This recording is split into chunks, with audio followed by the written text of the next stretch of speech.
SC corporation chairman నాగారి Pritam ప్రస్తుతం మనతో పాటున్నారు. Ambedkar statue వద్ద కేంద్ర ప్రభుత్వం ప్రవేశపెట్టినటువంటి బడ్జెట్ గాను నిరసనగా ఇవాళ వాళ్ళు నిరసన కార్యక్రమం చేస్తూ ఉన్నారు. రాష్ట్ర వ్యాప్తంగా దేశవ్యాప్తంగా మాట్లాడదాం. నిజంగా తెలంగాణకు కేంద్ర ప్రభుత్వం బడ్జెట్లో ఎటువంటి డబ్బులు కేటాయించలేదు అనుకోవచ్చా? గుండుసున్నా ఏమొచ్చింది ఆడ?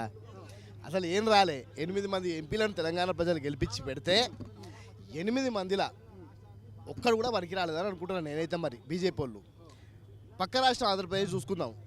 పోర్ట్లకు, మెట్రో రైళ్లకు, నేషనల్ హైవే ప్రాజెక్ట్స్కు 30,000 కోట్ల పైగా వాళ్ళు తెచ్చుకోగలిగారు.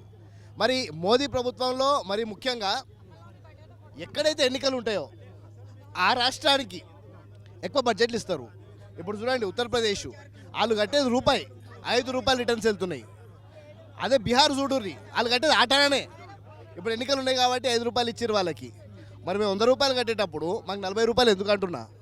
దక్షిణాది రాష్ట్రాల మీద బీజేపీకి ఎప్పుడు కూడా పూర్తి స్థాయిగా ఇట్లనే నిర్లక్ష్యం ఉంటుంది.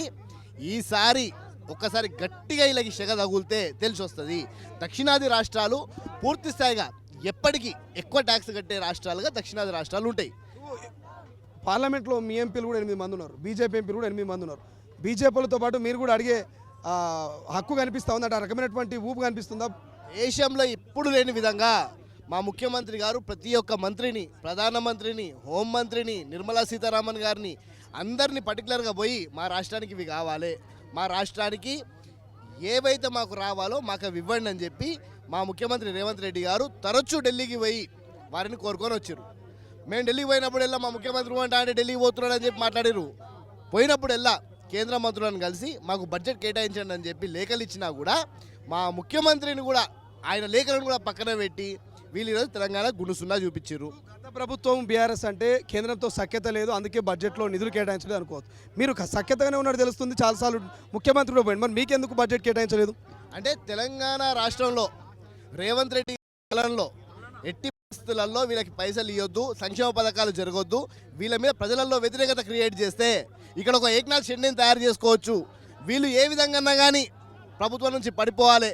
దేశవ్యాప్తంగా ఈరోజు కాంగ్రెస్ పార్టీ ఎక్కడ ప్రభుత్వంలో ఉందో అక్కడ ఎమ్మెల్యేలను కొని ఈరోజు పూర్తి స్థాయిగా కాంగ్రెస్ పార్టీ లేకుండా చేసే ప్రయత్నం జరుగుతుంది.